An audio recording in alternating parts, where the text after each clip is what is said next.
Éric Deschmecker, professeur, bonjour. Bonjour. Et bienvenue dans cette émission. On vous remercie tout d'abord pour le gentil mot que vous avez eu pour l'émission en la qualifiant d'utilité publique. Ça nous a d'autant plus marqué que vous l'avez publié en partageant l'interview d'Hippolyte Sinewami. Est-ce que vous pourriez nous dire pourquoi vous avez alors parlé de perspectives qui ne prennent pas suffisamment le temps de s'écouter? Est-ce que vous trouvez qu'en Nouvelle-Calédonie, on ne prend pas suffisamment le temps de s'écouter? Je le crois, on parle beaucoup, mais on parle, comme on dit en anglais, past one another. Enfin, chacun est dans son couloir de discussion. Et je pense que c'est très important de se parler.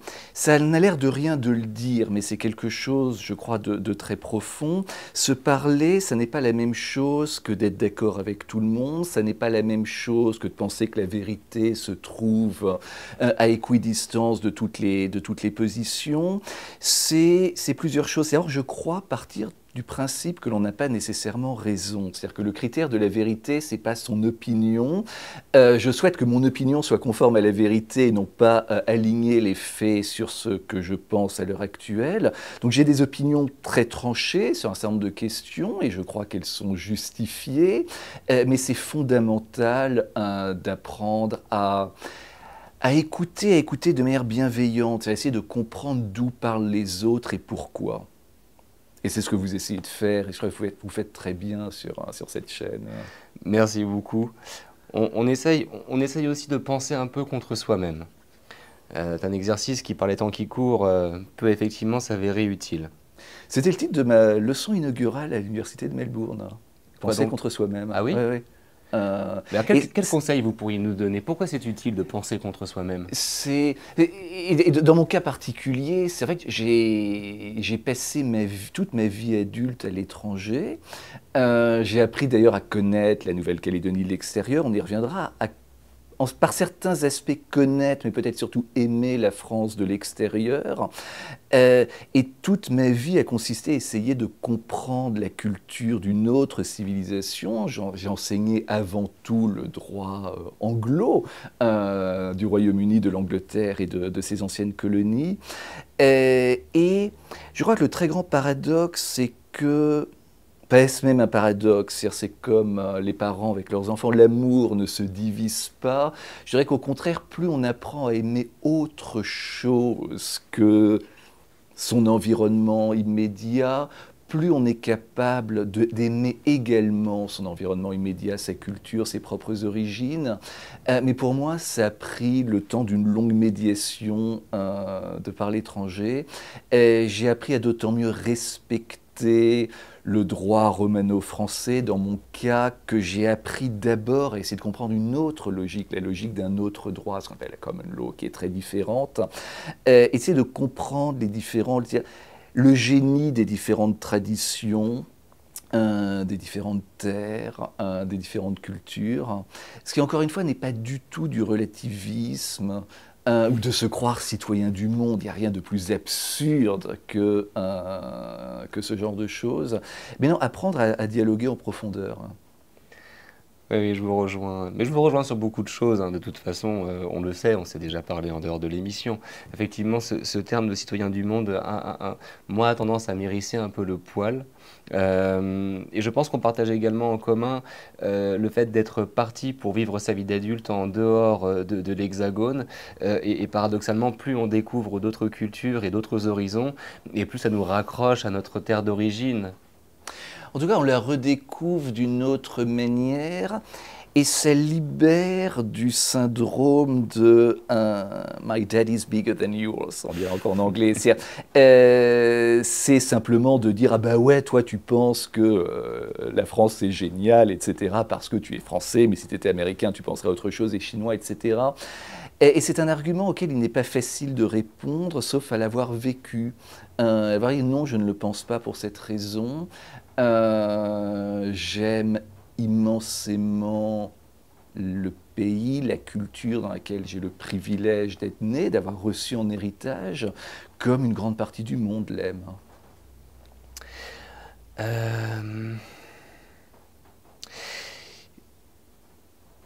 je vais vous poser une question un peu triviale, Eric, parce que vous avez fait irruption dans le débat calédonien et sur son avenir, dans le débat politique. Il y a seulement quelques mois, on a un peu le sentiment avec vous de voir, vous savez, comme devant un show télé en dernière saison, un personnage clé qui apparaît.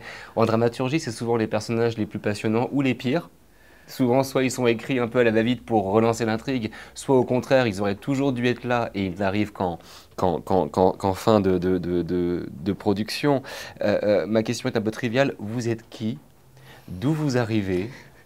Et pourquoi vous vous êtes à ce point passionné pour ce qu'il se passe en Nouvelle-Calédonie?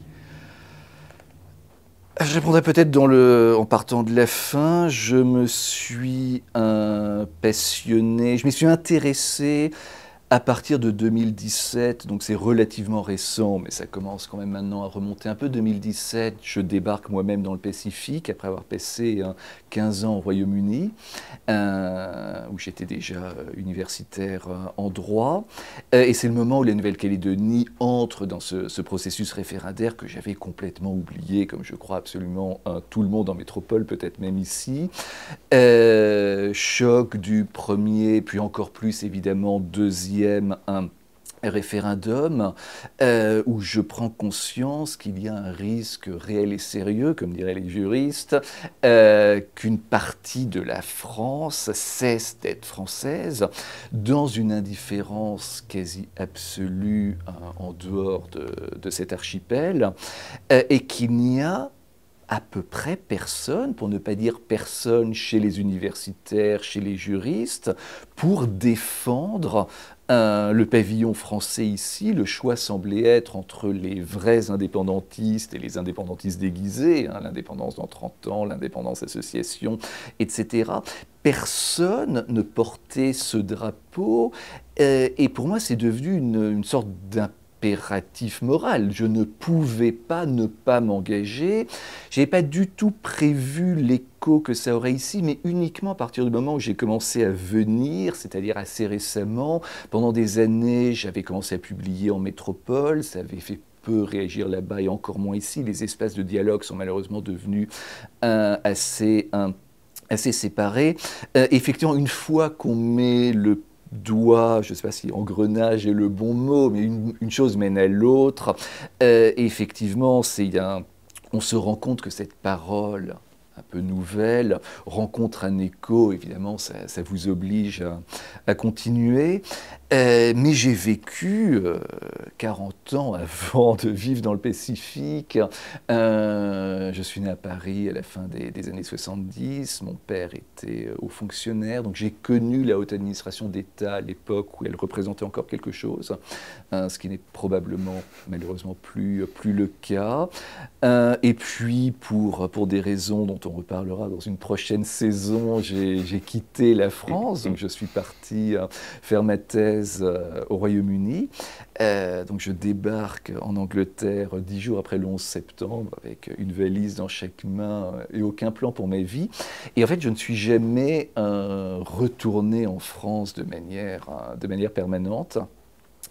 Et j'ai donc, voilà, j'ai enseigné le droit donc le droit de l'ennemi héréditaire pendant 15 ans avant de venir ici. Et comme quoi on peut avoir... j'allais dire une bêtise, je vais la garder. Non, j'étais sur le point de dire comme quoi on peut avoir deux nationalités sans qu'elles s'annulent l'une et l'autre, mais dans notre contexte actuel, c'est peut-être un petit peu délicat Mais c'est très vrai. Non, mais c'est très vrai, encore une fois. Ce que de fondamental, j'aime d'autant plus la France aujourd'hui que je ne l'ai pas aimée pendant longtemps, mais peut-être surtout que j'ai appris à aimer un autre peuple, une autre culture, une autre civilisation. Dîner à la High Table d'un collège d'Oxford, c'est une expérience de civilisation assez remarquable. Vous vous rendez compte qu'il faut 800 ans pour construire ça. C'est quelque chose que la France n'a pas. Le Royaume-Uni est un pays admirable, pour lequel j'ai une admiration très très profonde. Je suis très fier d'être également sujet de Sa Majesté. Et puis un jour, on se rend compte, on se retourne et on se dit que le pays qu'on a laissé derrière soi est capable de choses au moins aussi belles. Et on apprend les redécouvrir, voire les découvrir d'un œil nouveau. C'est d'ailleurs l'une des remarques, parce que j'ai écouté votre conférence au Méridien, parce qu'on rappelle, pour ceux qui ne le savent pas peut-être, on est regardé également en France, tout le monde ne suit pas d'un œil assidu tout ce qui se passe jour après jour, mais c'est vrai que votre présence, votre personnalité, votre personnage dans la série rencontre un véritable succès qui va crescendo. Et dans cette conférence que vous avez donnée au Méridien, la situation ainsi créée, pour reprendre la formule très obscure de l'accord de Nouméa, c'est ce que vous avez dit, c'est-à-dire que contrairement aux mots d'anglo-saxons, avec sa couronne et le Commonwealth, on a, nous, en France, jamais travaillé sérieusement sur ce qui pourrait se passer après notre empire colonial. Oui, alors le Royaume-Uni a d'autres difficultés, enfin c'est une histoire très différente. Oui, je crois que fondamentalement c'est le nœud du problème ici et ailleurs qui est que nous sommes ici sur une terre d'empire après l'empire et on ne sait pas très bien qu'en faire.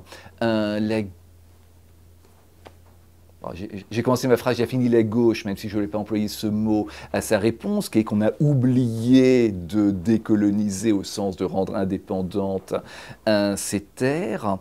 En face, il n'y a pas grand-chose. C'est-à-dire que voilà, la théorie officielle, c'est que nous sommes ici en France, donc on a reconceptualisé la France comme étant un pays mondial, un pluricontinental. Est-ce que ça marche réellement? Vous avez dit tout à l'heure vous-même, on est écouté en France, vous vouliez dire en Europe. Fondamentalement, on a beaucoup de mal à penser où nous sommes ici, ce qu'est la Nouvelle-Calédonie, ce qu'est tout l'outre-mer, qui est quand même une très grande particularité de la France. Bon, le Royaume-Uni a quelque chose d'un peu similaire, mais n'a pas les mêmes difficultés parce que, enfin, pour plein de raisons, mais l'une d'entre elles, c'est que l'espace britannique, l'anglosphère, comme je l'appelle, est tenue de manière beaucoup plus, comme elle est tenue de manière beaucoup plus centrale par la couronne britannique, qu'on ne qualifie jamais, on dit The Crown, il n'y en a qu'une, c'est cette couronne unifie énormément, y compris par l'Australie, un État indépendant. C'est très difficile de le nier aujourd'hui, même si elle n'a jamais déclaré son indépendance ou qu'elle n'a jamais été reconnue de manière formelle, mais notre souverain est le même que celui du Royaume-Uni. Donc l'anglosphère tient de manière centrale, d'une manière que nous n'avons pas, et ça leur permet une forme d'unité dans la diversité qu'on a beaucoup de mal à concevoir dans la tradition française, qui est en plus républicaine et jacobine, donc a énormément de mal à penser la diversité du réel, on va dire. Alors je suis désolé, je ne suis malheureusement pas aussi connaisseur que vous dans l'histoire, dans le droit, donc je peux commettre des impairs ou avoir des questions naïves, et d'avance je vous en demande pardon, mais c'est ce qui nous manquerait, c'est ce qui nous aura manqué finalement en France, une couronne française, quelque chose qui dépasse les simples mandats des présidents, mais qui puisse comme ça dans le temps ne pas s'interrompre et continuer à unifier. Parce que vous l'avez écrit ça aussi, c'est-à-dire que, attention, la France c'est pas Paris, il faudrait commencer à penser autrement quand même. Il y a différentes choses, oui, c'est certain. Bon, on a le concept équivalent, ce serait la Respublica, dont on ne sait pas très bien ce qu'elle est. D'ailleurs, l'État, on ne sait pas très bien ce que c'est non plus. Ce qui est passionnant dans la recherche universitaire, c'est qu'on commence à ouvrir des mots, des concepts, essayer de les comprendre. En fait, plus on essaye de les comprendre, plus ils se dérobent sous vos doigts. Mais à un moment, la réflexion intellectuelle est sous la forme souvent d'une courbe en J. Alors je sais pas, J'essaie de la faire pour votre caméra, donc je pense que c'est dans... Non, ça va être... je ne sais plus, dans ce sens-là. C'est-à-dire qu'on commence par moins comprendre. En fait, plus on essaye de réfléchir, plus on se rend compte que le monde est très compliqué. Et puis à un moment, à force de réfléchir, on arrive à extraire, je crois, quelques vérités essentielles derrière ce creux du J. Oliver Holmes, un juge américain, appelait ça simplicity on the other side of complexity. Mais oui, donc, donc on a effectivement du mal à penser un principe unitaire, on a tendance à y voir l'État comme une sorte de chose totalisante. Ce qui pose des problèmes très très concrets ici. Par exemple, quand on dit que l'État doit être neutre dans les discussions impartiales, qu'est-ce que ça veut dire? Est-ce que c'est même possible? Certains essayent de s'en tirer en disant bon alors l'État est neutre, il organise les référendums, mais c'est les référendums qui pourraient mener à l'amputation d'une terre sur laquelle il est lui-même souverain, mais peut-être que le gouvernement n'aurait pas à l'être. Mais tout ça, en fait, c'est des questions fondamentales. Et ce qui est très, très intéressant quand on fait de la recherche à un haut niveau, c'est qu'à un moment, on se rend compte qu'en fait, réellement, personne n'a de réponse. Ce sont des questions auxquelles on réfléchit ou on ne réfléchit pas d'ailleurs depuis très longtemps, mais fondamentalement, on n'en sait rien. Je rebondis sur ce que vous disiez tout à l'heure sur... on creuse, on creuse, on creuse, on cherche, et d'un coup, certaines vérités s'imposent à nous. On en revient à une certaine forme de simplicité pour enfin, oui, c'est cette phrase, la vérité n'est jamais simple et pourtant, elle l'est. Ouais. Vous, je pense qu'on peut le dire, vous êtes pour le moins sévère avec l'accord de Nouméa. Vous dites qu'il a fait de ce pays, la Nouvelle-Calédonie, un proto-État dans l'État. Ce que plusieurs de vos fans ont tout de suite récupéré comme étant, oui voilà, c'est un État monstre, quelque chose qu'il faut expulser, dont il faut se débarrasser. D'une part, vous dites qu'il n'existe pas de droit à l'autodétermination, d'autre part que l'accord de Nouméa est une impasse. Est-ce que vous pourriez nous expliquer tout ça ? Alors oui, il y a beaucoup de choses dans ce que vous dites. Effectivement, il y a plusieurs arguments que j'ai essayé de pousser dans le débat. Pendant cette visite, là, je vais enfin repartir, mais j'ai décalé 3 ou 4 fois mon départ, chaque occasion, rencontre menant à une autre. Au moins 2 arguments principaux. Donc l'un sur le fait qu'il n'y a pas de droit dans la Constitution française à l'autodétermination, contrairement à ce qui a été répété pendant très longtemps et continue à l'être par certains. C'est une sorte de slogan que les gens n'ont jamais examiné. La Constitution française ne reconnaît aucun droit unilatéral à la sécession de quelques territoires ou de quelques parties de la République que ce soit. Je pense que ce point a maintenant été accepté par la plupart des interlocuteurs du débat, même s'ils ne l'avoueront pas nécessairement. Et pourquoi c'est fondamental? Parce que tant qu'on reconnaît ça, l'épée de Damoclès d'un nouveau référendum, 4e, 5e, 6e, 7e, etc., continue à être maintenue.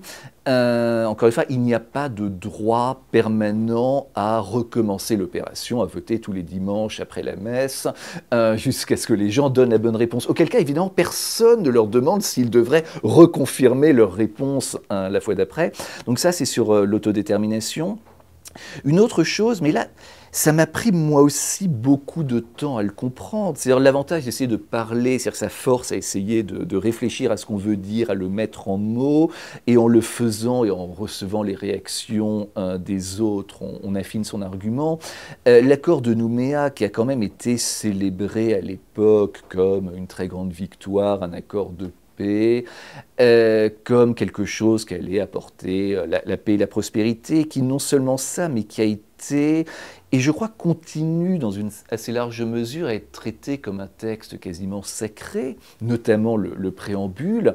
Cet accord nous a en réalité mis dans une position complètement impossible parce qu'il a créé, oui, un État dans l'État, un petit État dans le grand État français, ou alors un proto-État, c'est plutôt comme ça que je le formule, c'est-à-dire qu'on a créé un système institutionnel qui n'a de sens que pour prendre son indépendance 20 ans plus tard.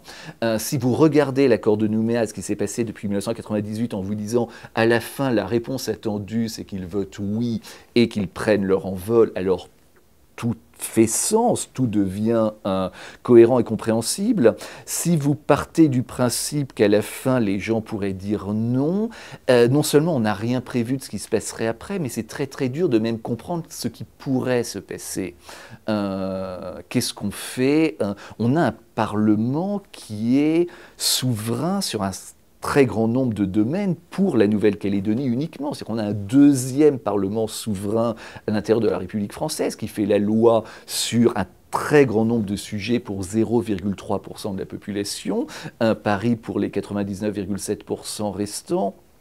La citoyenneté, quel sens ça a d'avoir une citoyenneté calédonienne dont le préambule de l'accord de Nouméa nous dit très explicitement que le but est de devenir la nationalité de Kanaki, Nouvelle-Calédonie.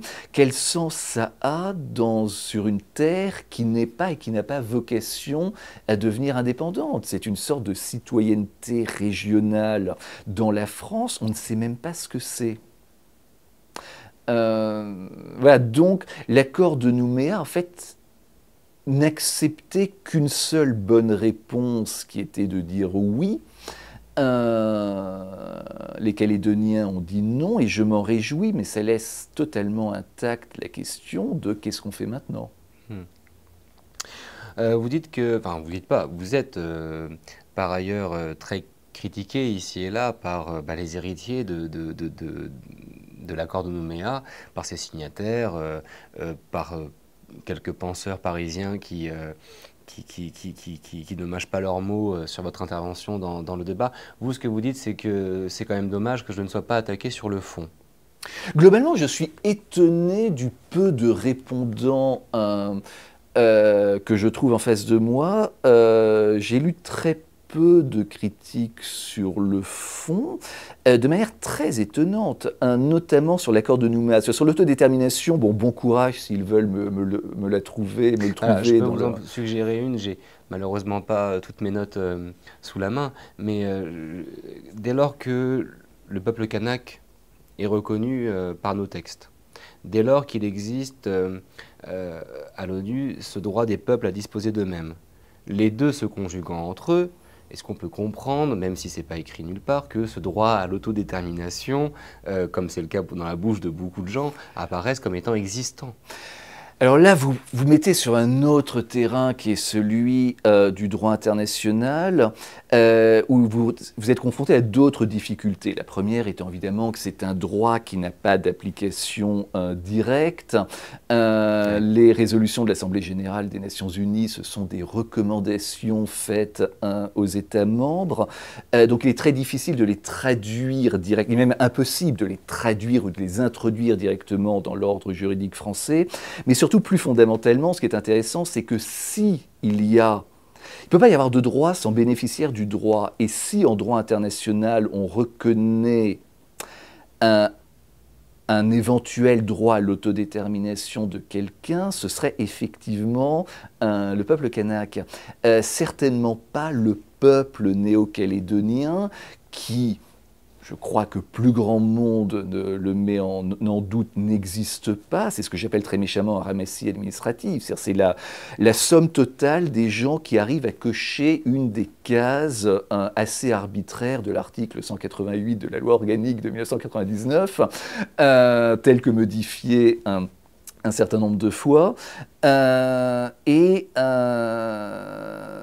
Ce peuple-là n'a aucun droit selon le droit international. C'est ça le paradoxe. En fait, il serait beaucoup plus facile d'argumenter un droit à l'autodétermination des seuls Kanaks, mais ça, personne n'y est prêt. Mais pour revenir au début de votre question, oui, non, en fait, il y a très peu de répondants sur le droit à l'autodétermination, mais même sur l'accord de Nouméa. Je suis étonné du fait que aussi peu de gens essayent de défendre cet accord.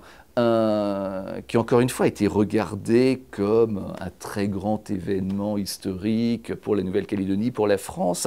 Mais c'est le problème de ces... Voilà, c'est très facile d'en célébrer le début, génial, on a conclu un accord, dans 20 ans on verra. Ça me rappelle les années 60, l'arrivée de l'automobile, des autoroutes, même les cités HLM étaient célébrées comme de grands succès à l'époque. La C'était contraception. La contraception, oui, c'était la France moderne, c'était la modernité. La modernité était très sympathique à l'époque de Françoise Hardy. Vous attendez 50 ans et la modernité est devenue par beaucoup d'aspects un cauchemar qui se referme sur nous. L'enfer du béton, de la technologie de surveillance, de tout ce que vous voulez. Ça veut dire que c'est très facile de célébrer au début. La fête commence, c'est à la fin de la nuit qu'on ramasse les corps à moitié ivres. Oui, c'est ouais, c'est toujours intéressant de fermer les yeux et de les réouvrir 30 ans après et de découvrir le monde dans lequel on a atterri. Ça file un peu quand même la migraine, votre discours, dans le sens où mais on nous a menti en fait. Alors, si vous employez le mot mentir, l'implication logique, c'est que c'était délibéré. Je ne sais pas ce que voulaient ou ce que pensaient les gens. Je ne dirais pas qu'on nous a menti, je dirais que les gens se sont fait des illusions. Encore une fois, c'est très facile d'aligner des mots pieux. Être le rédacteur du préambule de l'accord de Nouméa, c'est très facile. Ça donne l'impression d'être dans le sens de l'histoire, d'être vertueux, d'être la personne qui apportera la justice après 150 ans. C'est beaucoup plus difficile d'être, encore une fois, la personne qui en vit les conséquences concrètes 25 ans plus tard. Donc il y a eu beaucoup de naïveté, beaucoup d'illusions. Voilà, les gens croyaient, les gens croient beaucoup à un sens de l'histoire. Moi, je n'y crois pas du tout. C'est peut-être une différence assez fondamentale. Donc pour eux, ça allait dans le sens de l'histoire. Donc tout ce qui va dans le sens de l'histoire est forcément bon et juste, ou en tout cas inévitable. C'était probablement leur perspective à eux à l'époque. Je ne les juge pas, ça ne m'intéresse pas, je n'étais pas là, je ne suis pas là pour distribuer des bons ou des mauvais points 25 ans plus tard. En revanche, je vois la situation catastrophique, l'impasse dans laquelle nous a mené cet accord. Et ça, encore une fois, sa traduction juridique. Je vais prendre un tout petit peu la défense d'Alain Chrisnart, si vous me permettez, qu'on a eu la chance de recevoir dans cette émission. Je crois que c'est l'une des plus longues, d'ailleurs, interviews qu'on a eues, dans laquelle il était difficile de couper, parce qu'on l'a interrogé paragraphe par paragraphe pour essayer de comprendre qu'est-ce que ça voulait dire que cette phrase, parce qu'on s'interrogeait. Et je recoupe ça avec Stéphane Renaud qui, passant juste avant vous ce matin, a ventilé un peu une étude qui s'appelle l'écoute profonde, qui avait été réalisée pour le compte de l'État il y a quelques années. Donc il n'avait pas le droit de nous parler, mais il l'a quand même fait parce qu'on a insisté, et qui nous disait en substance, Stéphane, écoute, vu nos enquêtes, majoritairement les gens, et ça va vous faire bondir comme phrase, mais majoritairement les gens veulent une indépendance dans la France. Voilà, je savais que ça allait vous faire rire. Ouais. Alain Chrisnart, quand on l'a interviewé, m'expliquait, écoutez, à l'époque, il fallait bien concilier les différents discours qu'on recevait, et on entendait beaucoup du pourquoi pas, mais on n'est pas prêt. Et ça avait été rédigé dans cette idée-là que de laisser une fenêtre d'opportunité pour les Kanaks de convaincre les Calédoniens, pour plus exactement encore les Caldoches, que de voter l'indépendance avec eux. Peut-être qu'il faut comment vous réappréciez, comment est-ce qu'on peut réapprécier peut-être l'accord de Nouméa et son aboutissement à la lumière de ces deux regards, celui d'Alain Chrisnart en 1998, celui de l'écoute profonde en 2018?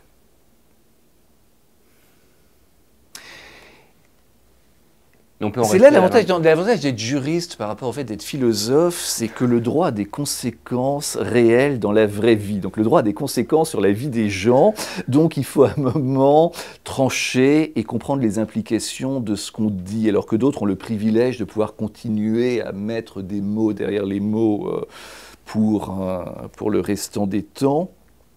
On s'est beaucoup payé de mots. J'adore d'ailleurs cette expression française qui est intraduisible en anglais. On se paye de mots, c'est vraiment ce que ça veut dire. C'est-à-dire qu'on règle l'addition avec des mots. C'est très exactement ce que vous dit Monsieur Krishnard. Donc l'indépendance dans la France. Non, ça c'était. Ça c'est plus profond. Pardon. C'est une contradiction dans les termes. Ça ne veut rien dire, mais ça sonne éventuellement bien. Ça fait chic. Ça fait celui qui a réfléchi, qui est au-dessus du lot, qui pense bien, qui renouvelle le débat, alors qu'en réalité, c'est un non-sens. On ne peut pas être indépendant dans la France, en tout cas pas dans le sens dans le seul sens dans lequel le mot indépendance peut être pris dans cette phrase.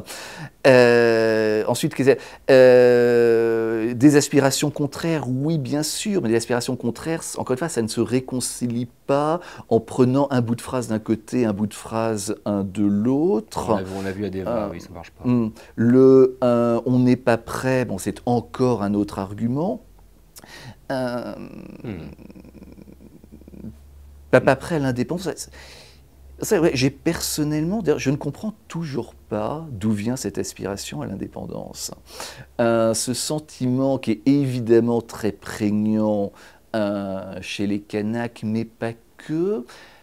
Que leur vie sera meilleure une fois qu'il y aura un autre drapeau qui flotte sur cette terre. Est-ce que c'est ce qu'ils disent? Et s'ils le disent, j'aimerais savoir ce qui leur fait croire ça. C'est encore, on donne une sorte de sens magique au mot indépendance, comme si c'était, encore une fois, la solution à des maux, à une blessure peut-être. Mais c'est vrai de manière très générale, les Australiens, oui, leur projet de vie pour beaucoup est de ne pas être britanniques. Eh bien, très bien, ils ont choisi de ne plus l'être, ils ne le sont plus vraiment juridiquement, ils le sont de moins en moins dans leur tête. Eh bien, ont-ils gagné au change? N'y a-t-il rien à sauver dans l'accord de Nouméa? Je repense notamment à son préambule qui, il y a en 98, parle de l'époque de la colonisation comme une période faite d'ombres et de lumières. Ça a au moins le mérite de... Enfin, moi, c'est ce que je pense, je vous demande de l'apprécier ou pas. Au moins le mérite de poser un regard sincère sur une époque de l'histoire qu'on a tendance à caricaturer, à résumer à de la violence, rien que de la violence et de la spoliation, rien que de la spoliation, alors que ça a aussi amené la médecine, le progrès. Au moins a-t-il ce mérite-là? Il y a plusieurs choses. D'abord, je crois comprendre que cette phrase est elle-même le résultat des tractations politiques. Je crois que la version originale disait qu'il est temps de reconnaître les zones d'ombre par opposition au discours qui était déjà très très dépassé à l'époque de la colonisation. C'est le discours Jules Ferry qui, honnêtement, enfin, il n'y a rien de très courageux à critiquer le discours de Jules Ferry en 1998. Mais donc, mais alors s'ils disent l'ombre, il faudrait aussi reconnaître les lumières, ce genre de texte devient donc une sorte de tractation entre politiques. D'une manière générale, non, en fait, personnellement, je ne suis pas un admirateur du préambule de l'accord de Nouméa. Je ne pense pas que ce soit le rôle de la loi de reconnaître ou de ne pas reconnaître quoi que ce soit. Ce que le droit peut faire, c'est attacher ou ne pas attacher de conséquences juridiques à certains états de fait. Ce qu'on pense de la colonisation, c'est un sujet de libre débat, de libre opinion. L'État, je crois, n'a pas à avoir une opinion officielle là-dessus, qui pourrait d'ailleurs changer, dire que c'est fait d'ombre et de lumière, mais pardonnez-moi, c'est d'une banalité en pleurer. Enfin, toute l'histoire de l'humanité est faite d'ombre et de lumière, il n'y a pas de bon et de méchant, le cœur de l'homme est complexe, la ligne de partage entre le bien et le mal passe dans le cœur de chaque homme, comme disait Solzhenitsyn. Non, enfin, je trouve que c'est en fait un texte relativement assez banal, une sorte de mauvais... C'est une mauvaise tentative, encore une fois, de faire en sorte... On croit qu'on va tourner la page, mais sans mécontenter quiconque. Je pense que je l'aurais déjà dit à l'époque, je ne m'y étais pas intéressé de très près. Là, pour le coup, maintenant, en 2025, j'ai l'impression de tirer sur l'ambulance parce que, encore une fois, les événements de l'année dernière, notamment, pas que, mais je crois que 2024 n'est que la cristallisation ou l'illustration ou la preuve. Ben, écoutez, cet accord de paix n'a pas ramené beaucoup de paix, certainement pas dans les cœurs. Cet accord de décolonisation ne semble pas avoir beaucoup changé la manière dont les gens se regardent. Je ne suis pas certain qu'il y ait davantage de destin commun aujourd'hui qu'il y a 25 ans. À vrai dire, je suis plutôt persuadé du contraire, etc. Donc non, je me méfie, moi, énormément des alignements de mots pieux. Bien parler, c'est très facile. Bien. Effectivement, un peu iconoclaste.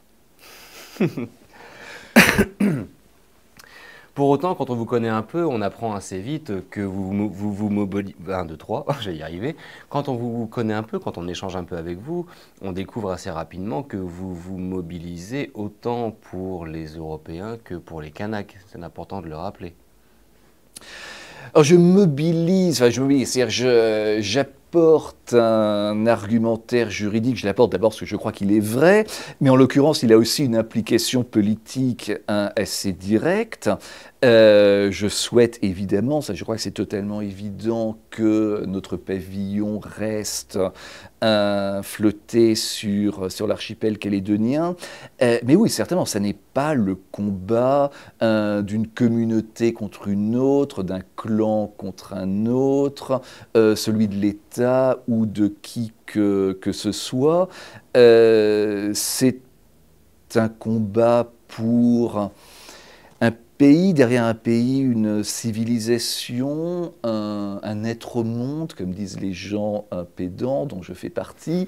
C'est un être au monde extraordinaire qu'encore une fois, je considère avoir le privilège inouï d'avoir reçu en héritage avec tous les autres membres de cette communauté nationale.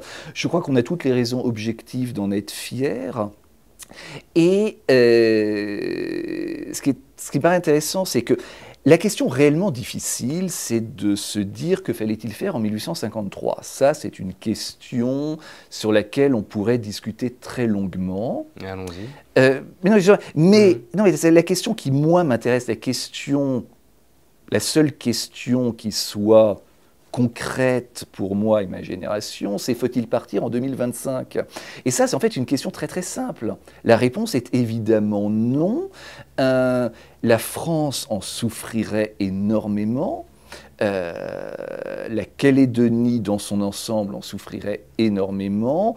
Toutes les communautés calédoniennes en souffriraient énormément et aucune davantage que les Mélanésiens.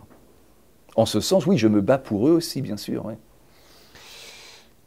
Dans votre discours, c'est aussi très clair, la décolonisation est terminée. Alors, ça dépend de ce que vous entendez par décolonisation. C'est peut-être pas si clair que ça, alors. Non, c'est pas. Le problème, c'est le mot décolonisation peut avoir énormément de sens différents. La grande difficulté, c'est qu'on déplace la cible en permanence. Et l'accord de Nouméa fait très précisément ça. Décolonisation peut vouloir dire différentes choses. Si on considère qu'être décolonisé, c'est ne plus avoir le statut de colonie, alors la Nouvelle-Calédonie est décolonisée depuis 1946. Si on considère à l'inverse que ce qu'on appelle la colonisation, c'est un état de... C'est l'état d'une société qui reflète des structures sociales, économiques, des hiérarchies, y compris ethnoculturelles, typiques des sociétés coloniale au sens de la colonisation européenne des derniers siècles, alors on est dans une question totalement différente. Et j'ai envie de dire qu'il y a certains aspects de la Nouvelle-Calédonie qui peuvent encore rappeler ça, beaucoup qui sont... Enfin, on est passé à complètement autre chose, mais ça n'est en tous les cas pas une question juridique, et donc le droit ne peut rien pour ça. Il y a une forme de colonisation mentale. Ça me paraît clair. Paradoxalement, j'encouragerais beaucoup les Mélanésiens à se décoloniser dans leur tête. Et se décoloniser, ça veut peut-être commencer par s'enlever de la tête les idées que leur ont glissées des intellectuels blancs, européens, marxistes notamment, dans les années 70 à Paris, les foulards rouges, etc. Le grand paradoxe, c'est qu'en réalité, ils répètent des choses qui sont des idées européennes, qui n'ont probablement aucun sens dans leur culture d'origine. On a voulu les convaincre qu'ils étaient ce qu'ils devaient demander. Toi, quand tu retourneras en Nouvelle-Calédonie, exige l'indépendance au sens du traité de Westphalie, la souveraineté étatique, etc., qui n'a aucun sens ici. Donc voilà, vous avez la décolonisation dans un sens étroit et technique, vous avez la décolonisation dans un sens social et culturel sur lequel je crois le droit n'a pas grand-chose à dire. Mais l'accord de Nouméa lui-même se décrit comme un accord de décolonisation. Dans ce cas, on peut au moins essayer de comprendre ce que lui-même veut dire.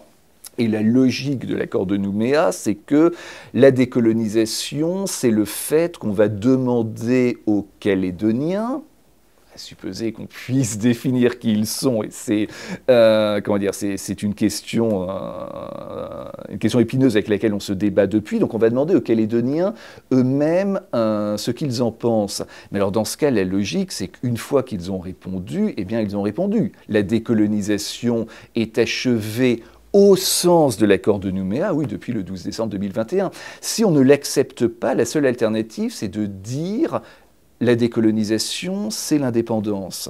Or ça, je crois que personne ne peut sérieusement le défendre, ni juridiquement, ni même socialement. Le plus grand paradoxe étant que des sociétés, des États devenus indépendants au sens de la souveraineté internationale peuvent être complètement colonisés au sens, encore une fois, socio-culturel que je décrivais tout à l'heure. Vous comprenez que les inéquités et les inégalités persistantes entre communautés en Nouvelle-Calédonie, avec la communauté océanienne kanak particulièrement défavorisée par rapport à la communauté européenne, par exemple, vous comprenez que quand on lit les choses à travers ce prisme, on comprend que des termes comme colonisation ou État colonial s'agrippent facilement, du coup? Oui et non, c'est-à-dire que c'est un label un peu paresseux qui est appliqué sur une situation qui est réelle. Est-ce qu'on voit à Nouméa des Porsche conduites par de très jeunes personnes qui vont à l'université et qui passent devant des campements de Kanaks qui résident de manière semi-permanente là-bas? Oui. Est-ce que c'est colonial? Je ne sais pas, les inégalités sont partout. Les États-Unis, c'est très difficile d'en parler comme d'une société coloniale aujourd'hui. Il y a des phénomènes similaires. Vous en avez en France métropolitaine également. Donc oui, il y a des inégalités évidentes. Ensuite, la question, c'est de savoir pourquoi, comment est-ce qu'on peut y remédier, sachant que très souvent, plus on essaye d'y remédier, plus soit on les aggrave, soit on aggrave d'autres choses de manière indirecte. Mais je ne suis pas convaincu que le mot colonial soit le bon terme pour décrire ce genre de choses. je dis pas ça non plus, je disais que ça trouvait écho dans le cœur et dans les esprits de certains, même si ça peut paraître paresseux. Mais enfin, le chemin se trouve facilement. Oui, oui, bien sûr. Parce qu'ils D'autant ont... plus que c'est un discours qui est extrêmement répété. Ouais. Hmm. Euh, Bon, bah alors qu'est-ce qu'on fait? C'est-à-dire que désormais, quelle solution politique on peut imaginer? Genre, je sais bien que vous n'avez pas d'action miracle, mais est-ce qu'il ne serait pas temps de penser les choses différemment, d'engager une autre méthode? Je vous le dis parce que les voyants sont pas rassurants. Dans l'histoire de notre pays, quand un référendum est boycotté, comme ça a été le cas pour 2021, ça n'est jamais bon signe. Généralement, c'est suivi de violence, ça a été le cas. Quand notre dossier redevient un sujet national débattu par des politiques nationaux qui s'écharpent sur ce dossier-là, ça n'est jamais bon signe. On a connu UVA et ses conséquences. Là, on assiste à un défilé de politiques nationaux qui débarquent, qui disent tout et leur contraire. On doit quand même à Mathilde Panot, sur NC La Première, cette magnifique phrase: l'irréversibilité de l'accord est inscrite dans la Constitution. Même moi qui ne suis pas juriste, je peux vous dire qu'il n'y a pas un mot qui est vrai dans toute la phrase. De l'autre, on a la droite qui, alors là, on ne sait plus du tout où est-ce qu'elle est polarisée, entre Marine Le Pen qui dit l'inverse de Marion Maréchal, Knafo, Zemmour, beaucoup plus d'accord avec Xavier Bellamy qui nous dit en gros circuler, il n'y a rien à voir, 3 référendums ont eu lieu. Peut-il seulement me citer un seul score de un seul de ces 3 référendums pour savoir de quoi on parle vraiment quand on dit 3 fois non? On n'est pas vraiment proche du 1-2-3-0 France-Brésil, hein. On est plus proche des 2 matchs nuls et victoire par forfait pour le 3e, pourvu qu'on soit un peu fair play et sport. Donc, maintenant que tout ça a foiré, maintenant que tout ça n'a pas du tout marché en termes de comment est-ce qu'on règle la situation, maintenant qu'on voit nos responsables politiques très enfermés dans des discours idéologiques alors que le monde économique est en train de hurler à l'agonie, comment est-ce qu'on fait pour, régler le vrai problème et avec quelle méthode selon vous? Oula, Bon en courage. combien de... je ne sais pas. Et la réponse zut alors. courte... C'est dommage quand même, parce que ça aurait été bien après tout ça que vous sachiez. Non, la réponse... je crois qu'on peut au moins commencer par essayer de fermer des portes. C'est essayer de comprendre les mauvaises questions à poser, qu'on se pose. Il me semble parfaitement clair aujourd'hui, et chaque jour un peu plus, que la question n'est pas une question institutionnelle, donc ça n'est pas une question constitutionnelle. Et encore une fois, maintenant, le réel parle pour moi d'une manière qui est devenue, je crois, impossible à nier. De 1984-2024, 40 ans d'expérimentation constitutionnelle, de mécanos de plus en plus incompréhensibles, qui ont mis sans dessus-dessous tous nos principes juridiques. On a mis à mort les principes les plus fondamentaux de notre civilisation juridique dans l'espoir de ramener un peu de paix civile. On n'a rien ramené du tout. En revanche, on a beaucoup chamboulé ces principes. Et une fois qu'on l'a fait, c'est très difficile de revenir en arrière. Cette réponse-là me paraît très clairement une impasse. Il faudra un statut à la Nouvelle-Calédonie. Il va falloir très largement revenir en arrière sur tout ce bricolage qu'on a fait. Une dose d'autonomie, évidemment. Je suis très autonomiste, mais pour tout le monde. Donc tous les Outre-mer, également la métropole d'ailleurs. Donc une autonomie, oui, mais pas autant, pas aussi mal faite que jusqu'à présent, et pas de manière, encore une fois, spécifique à cette partie de la France. Je pense que cette question ne peut se régler qu'à Paris. Il n'est pas juste de demander à une île de 280 000 aux dernières nouvelles, on va découvrir assez vite combien il en reste, de se trouver un statut sur mesure. Et encore une fois, plus on fait ça, et plus on ne parle pas des réelles questions. Donc, la Nouvelle-Calédonie est une société profondément dysfonctionnelle. Dire ça, je crois que ça me paraît, c'est encore une fois assez difficile de le nier. C'est le problème de toutes les sociétés insulaires d'une manière générale. C'est une petite île, petite en termes de population, et avec en plus donc cette problématique indépendantiste, plus qu'autochtone d'ailleurs au sens, enfin il y a d'autres territoires où vous avez des populations autochtones au sein de la République. Donc oui, on s'est focalisé sur ces questions institutionnelles. Alors malheureusement, maintenant qu'on s'est mis dans cette impasse, on ne peut pas s'arrêter. Donc il y a des questions réellement urgente, en tout cas à une échéance relativement brève, puisqu'on sait que les dispositions de la Constitution sont transitoires, il va falloir régler ça. Pour ma part, j'ai toujours considéré que ça se réglerait.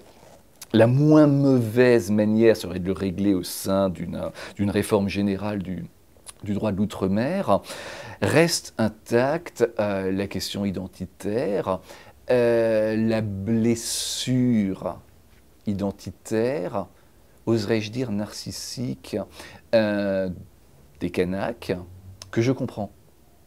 Je crois même pouvoir, dans une certaine mesure, m'identifier à ce qu'ils vivent. Ce que je sais, c'est que l'indépendance n'est pas la réponse et se disputer sur la répartition des sièges au Congrès entre les différentes provinces n'est pas la réponse non plus. Encore une fois, fermer certaines portes, c'est déjà beaucoup. La question deviendra à ce moment-là comment je n'ai pas de réponse clé en main. On en revient à ce que vous disiez au début de l'émission, ce dialogue, essayer de comprendre les perspectives. Je regrette beaucoup de ne pas avoir pu davantage échanger avec des indépendantistes, qui n'est pas la même chose bien sûr que des Kanaks. Enfin, ça se recoupe quand même énormément. Je l'aurais souhaité, ça n'a pas été possible. Il est vrai qu'il faut en un sens tourner la page de la colonisation, ça c'est vrai. Il y a un abcès qui n'a jamais été crevé. Mais encore une fois, ça n'est pas de la manière dont on s'y prend depuis 40 ans qu'on va y arriver. Et arrive un point d'ailleurs où continuer à croire l'inverse devient une forme d'aveuglement pathologique.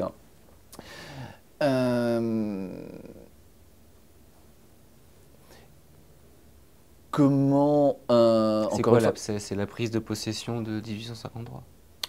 Oui, c'est la dépossession et l'humiliation. Sachant qu'encore destin tragique, mais ne pas oublier non plus les destins, les blessures d'autres communautés qu'on oublie beaucoup. L'expérience bagnarde a été une chose ignoble. Être un descendant de bagnard, ça n'est pas facile. En Australie, où je vis, une grande partie du problème identitaire australien et que vous avez affaire, pour beaucoup d'entre eux, à des descendants de bagnards qui ont voulu l'oublier, qui ne connaissent même pas leur histoire, puisqu'elle n'a pas été transmise. Ils n'ont plus d'histoire, d'où le fait qu'ils essayent de s'en créer une de substitution. Donc il y a beaucoup de blessures identitaires ici. Il y en a certainement une en particulier de la colonisation, et la colonisation, elle est pour le coup celle de ceux qui étaient là à l'époque, même s'ils ne formaient peut-être pas un peuple. Dire que c'est un peuple, c'est très difficile, je crois. C'était le grand génie de Jean-Marie Djibaou d'arriver à les en convaincre. Mais quand vous avez des centaines de clans qui parlent des dizaines de langues différentes et qui ont passé l'essentiel de leur histoire à se faire la guerre, c'est un raccourci assez saisissant d'en parler comme d'un peuple qui aurait un droit à l'autodétermination. Mais en tout cas, il y a une population qui était là, qui n'a pas oublié ce qui s'est passé. Je ne le lui reproche pas, bien au contraire. Comment tourner la page? Encore une fois, ce serait d'une arrogance stupéfiante de venir devant votre caméra et de vous dire comment le faire en 3 bullet points. Mais une idée que j'ai, que j'avance depuis quelque temps et que... Mais non, on en avait un peu discuté, nous aussi, dans un autre contexte. Il y a une sorte de mariage forcé, je crois dire, c'est la manière dont vous le disiez. Le le peuple kanak s'est retrouvé de force pris dans une autre histoire. Je crois que cette histoire, elle a eu ses violences évidemment, mais la violence, elle est partout dans l'histoire de l'humanité. C'est pas seulement les blancs envers les noirs, c'est aussi les blancs envers les blancs, les noirs envers les noirs, les noirs envers les blancs. Donc cette histoire, là j'ai sans doute choqué beaucoup de gens. En fait, leur lot sous le drapeau français a été de très très loin le plus léger qu'ils auraient pu avoir. Il était impensable dans le contexte historico-politique du XIXe siècle que cette terre ne soit pas saisie par un drapeau, un pavillon plus puissant que le sien, sachant qu'elle n'en avait d'ailleurs même pas. Si ça n'avait pas été la France, ça aurait été pire que la France, de très loin. Je pense que cette histoire est devenue la leur. Je crois qu'ils aimeraient en être fiers si on arrivait à leur donner une raison de l'être, mais demeure le fait que ça s'est fait sans leur demander leur consentement. Et ça, c'est une réalité, c'est une sorte de mariage forcé qui, en fait, aurait pas mal tourné, mais demeure un mariage forcé. Peut-on réfléchir à une manière pour ce peuple, si on accepte que c'est un peuple, et donc pour le coup lui uniquement, de recevoir par lui-même la présence de la France, de notre pavillon, de l'inviter à être ici, de lui dire ici c'était chez nous, mais maintenant c'est chez nous et puis chez vous aussi. C'est sans doute ça le destin commun, c'est ce pavillon devient celui de tout le monde, mais ça ne se fait pas sans leur accord. Et ça, je crois que très profondément, leur fierté est blessée, que ça se soit fait sans leur consentement, et c'est assez facile à comprendre. On n'avait sans doute pas anticipé le fait que dans la plupart des sociétés, à un moment, les gens se mélangent, se fondent, et en ce sens-là, les problèmes disparaissent. Ici, il n'a pas disparu, mais je suis profondément convaincu, et je vais encore une fois choquer beaucoup de gens, que les Kanaks ne sont pas indépendantistes. Ils croient qu'ils le sont, on leur a dit qu'ils devaient l'être, c'est le mot qu'on leur a dit, le mot MOT, qu'on leur a dit qu'il fallait mettre sur leur mot MAUX, mais ça n'est pas vrai, d'ailleurs ils le savent. D'ailleurs ils parlent assez peu d'indépendance, ils aiment parler de pleine souveraineté, de souveraineté pleine et entière, je ne sais même pas ce que ça veut dire. Aucun d'entre eux ne souhaite exercer les fameuses fonctions régaliennes, avoir une académie militaire kanakienne à Thio. Enfin, c'est une vue de l'esprit. 10% de la jeunesse mélanésienne s'engage chaque année dans l'armée française, et je crois qu'ils savent très bien que si la gendarmerie pliait bagage, leurs petites querelles intestines qui n'ont jamais cessé reprendraient de plus belle. Le problème, c'est qu'on n'a jamais été capable de leur proposer mieux que ça, de leur proposer un meilleur projet que l'indépendance, qui est un slogan. On va aller chercher Kanaki. Je ne sais encore pas, je ne sais même pas ce que ça veut dire. Ce que j'entends, c'est au bout de ce chemin, il y aura la fin de nos souffrances. Non, au bout de ce chemin, il y aura le Vanuatu et la Chine qui va débarquer. C'est un slogan,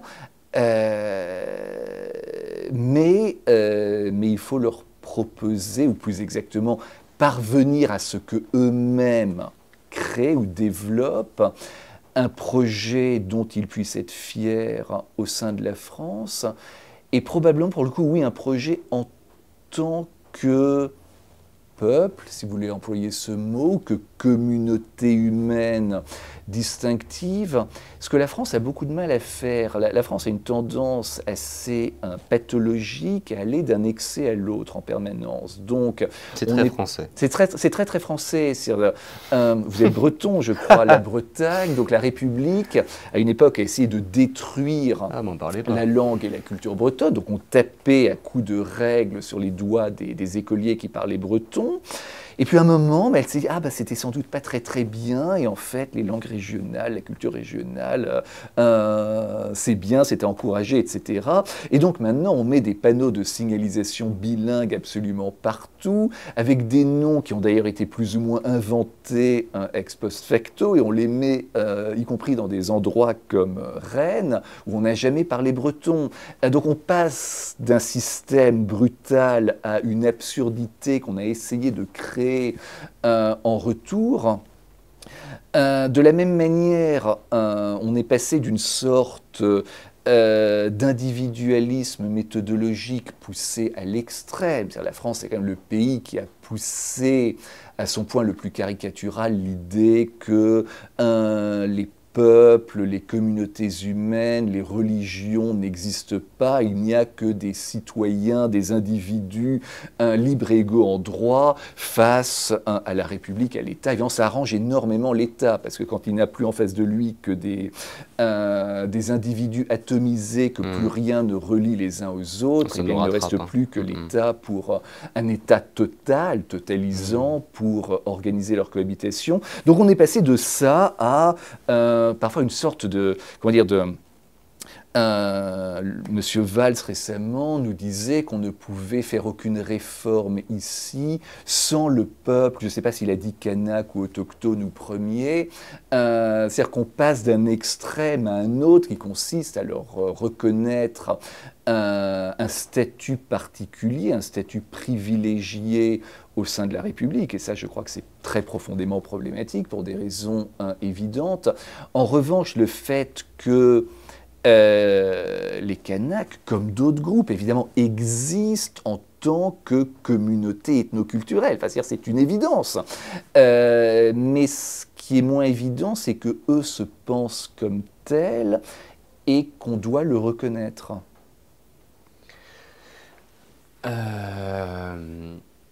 L'émission va commencer à toucher à sa fin. Mais effectivement, oui, je rebondis sur ce que vous disiez à l'instant. Effectivement, on a interdit à mes grands-parents et a fortiori à mes parents de parler breton. Et tout à l'heure, on parlait de ça, le fait de découvrir le monde et de voyager et nous ramène à nos racines. Je parle pas un mot de breton, mais je parle quelques mots de Ngone. Et j'ai tendance à dire aux miens, restez en France, soyez un peu plus kanak chez vous. Je ne sais pas si vous voyez où je veux en venir. Mais il y a un fait kanak qui nous aura peut-être aidé à interroger aussi notre histoire française à nous et nos propres prérogatives parfois en France. En tout cas, moi, c'est comme ça que c'est pas faux, mais ça reflète tragiquement notre propre État avec un petit E à nous. C'est une des raisons pour lesquelles beaucoup de gens, sociologues, ethnologues, etc., ont cette fascination pour les Mélanésiens, les culture de manière générale qu'autrefois on appelait primitive. Alors maintenant le mot est devenu tabou, donc on dirait première, mais l'attraction est toujours la même, c'est pour celle du paradis perdu. Et je ne partage pas cette fascination, peut-être parce que j'ai la chance, moi, d'avoir des racines. D'avoir grandi dans un monde où il restait quelque chose de ça. Je n'ai pas à me trouver une sorte d'humanité, de spiritualité, de pureté, de substitution dans un peuple qui serait resté noble et sauvage. Mais pour beaucoup d'Européens, effectivement, les Européens ont énormément perdu de toutes ces modes traditionnels d'être au monde. La modernité a laminé ces sociétés, ces rapports sociaux. Et oui, je comprends tout à fait les Kanaks ou les non-Kanaks d'ailleurs qui disent qu'ils refusent la modernité, c'est très bien.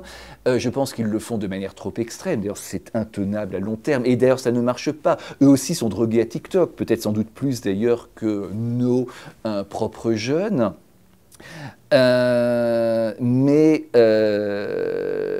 Oui, c'est-à-dire que le fait que ces sociétés aient gardé quelque chose de la fonction du groupe, de la solidarité, du fait que nous n'existons pas en tant qu'individus.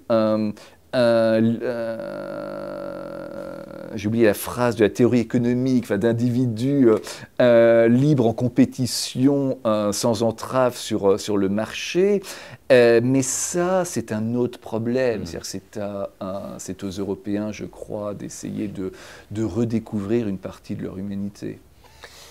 En tout cas, c'est gentil d'avoir évoqué cette métaphore avec laquelle j'essaie d'avancer petit à petit, avec celle du mariage forcé pour passer à un mariage d'amour. Et dans cette histoire, peut-être que Nainville-les-Roches, c'était une demande de fiançailles acceptée.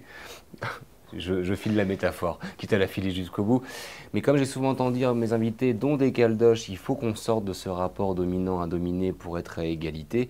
Peut-être qu'un mariage d'amour, consenti des deux côtés, nous permettrait d'être sur ce pied d'égalité qui fait défaut, selon certains, dans nos relations à la France. Mais encore une fois, tout à l'heure, je me suis excusé de pouvoir être maladroit ou d'avoir des idées simplistes. Non, mais encore une fois, donc tout ça se joue dans les têtes et dans les cœurs, pas dans les assemblées délibérantes, je crois, ni encore une fois dans des textes de loi. Nainville-les-Roches que vous évoquiez est très problématique parce qu'effectivement c'est une tentative, mais je crois qu'il ne marche pas pour les Kanaks de dire la Kanaki, c'est plus que seulement nous, mais c'est nous qui décidons qui peut également être kanakien. Et je pense que c'est une manière de penser qui d'abord n'est pas admissible, qui ne marche pas. Les autres ne seront jamais Kanaks, ou alors dans un sens métaphorique, et qui aboutit à tracer des lignes de démarcation parfaitement arbitraires. Je vous mets au défi d'aller dans la rue ici à Nouméa ou où que ce soit sur le territoire calédonien et de me dire qui est une victime de l'histoire et qui n'en est pas.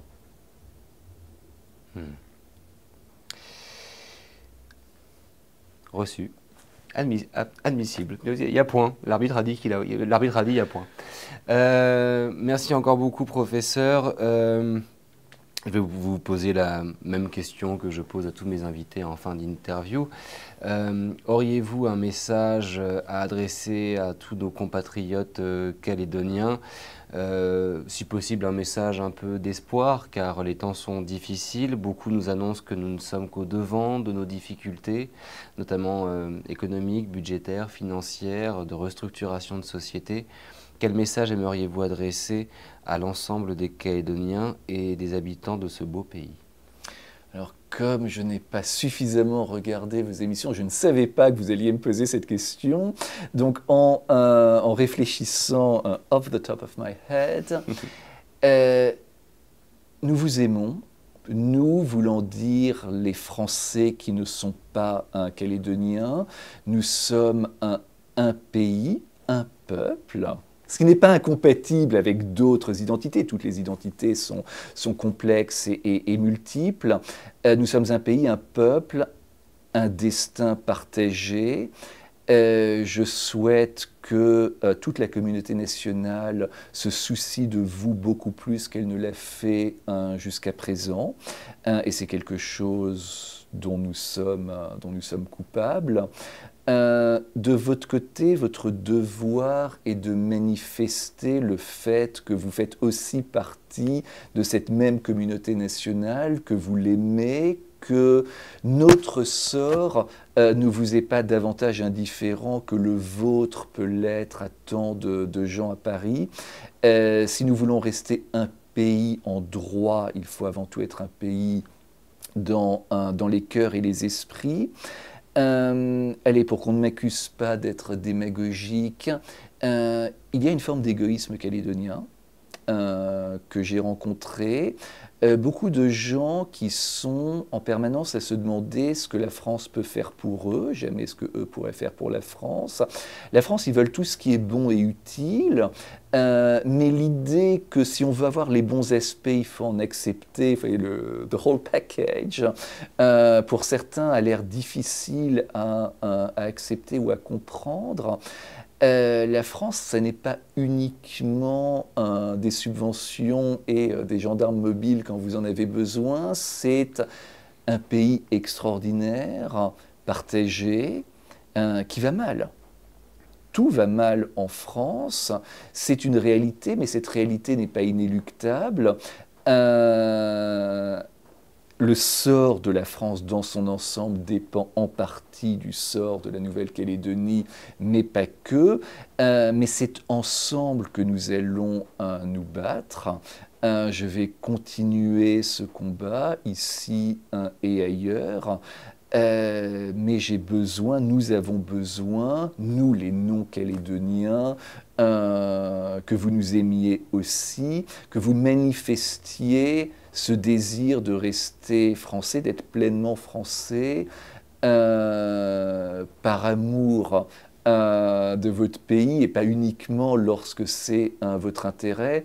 De même d'ailleurs que lorsqu'on me demande pourquoi je veux que la Nouvelle-Calédonie reste française, je dis toujours, je peux vous vendre la Nouvelle-Calédonie française en termes d'intérêt pour la communauté nationale. C'est un atout de puissance absolument gigantesque. C'est une terre absolument extraordinaire qui pourrait être exceptionnellement riche, mais ça n'est pas ma motivation principale. Je me bats pour la Nouvelle-Calédonie parce que c'est une terre française. Ce sont ici mes compatriotes. Ils sont en danger, donc on va les aider. Et ce serait la même chose, même s'ils ne nous rapportaient rien. Donc voilà, soyons un pays dans les cœurs et dans les esprits. Éric Deschmecker, professeur, merci beaucoup. Merci à vous.